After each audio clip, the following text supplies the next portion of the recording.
Welcome everyone, this is PapaSean and we're playing Warhammer Total War, and we're looking at how to recruit a lord and start a new army, especially with Chaos. So first you want to select your Chaos army that you already have, and you're going to see that there's two options. There's a standard army panel and a building panel. So you want to make sure that you're in the building panel, and at the bottom left, third from the left, is going to be Recruit Lord. So you see where my mouse is? Down there in the middle, third from the left, click on Recruit Lord. You're going to have options, and you're going to see that it's going to cost you 2 population surplus, which we have, 825 in the currency, which we also have, and it's also going to have a 225 upkeep every turn.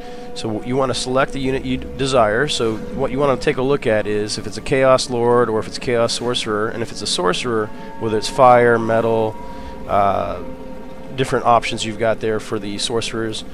We're going to go ahead and select Chaos Lord. He's got the benefit of being humble. His character aura size is plus 15%, so we're going to go ahead and select him and then select Recruit.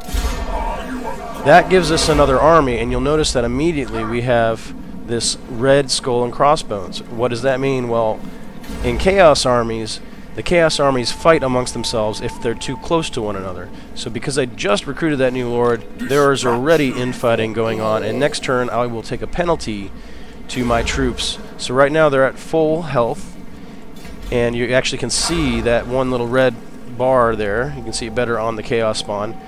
That is how many of the troops that you're going to lose next turn if you don't move these two generals away from each other. Well, you just made this guy and he can't move, right? And worse, if he goes to recruit units, he can't recruit because he's not in encampment state.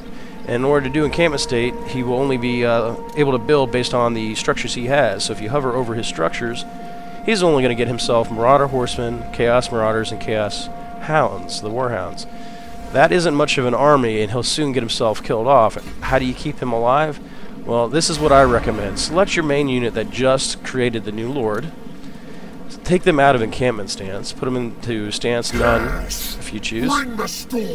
And so let's go ahead and click to merge those two armies. Alright, so you can't merge with the the lord with the other lord. So what you'll do is select all the units. I'm going to leave the heroes where they are.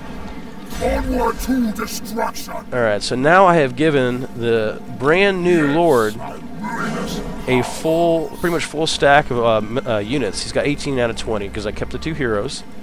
So he can already go forth and conquer just based on the strength of his heroes.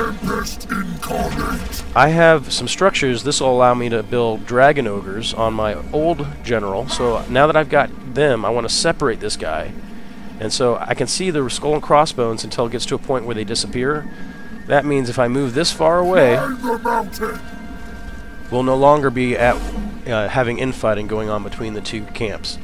So here I can now switch back over to encampment state, switch over to the army panel, and now I can start recruiting dragon lords.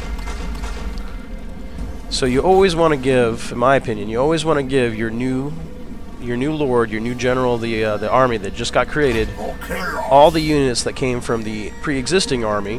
Why? Because you have the infrastructure already built to sustain that lord with new troops that are actually going to be of the caliber required to go out and conquer lands and be successful.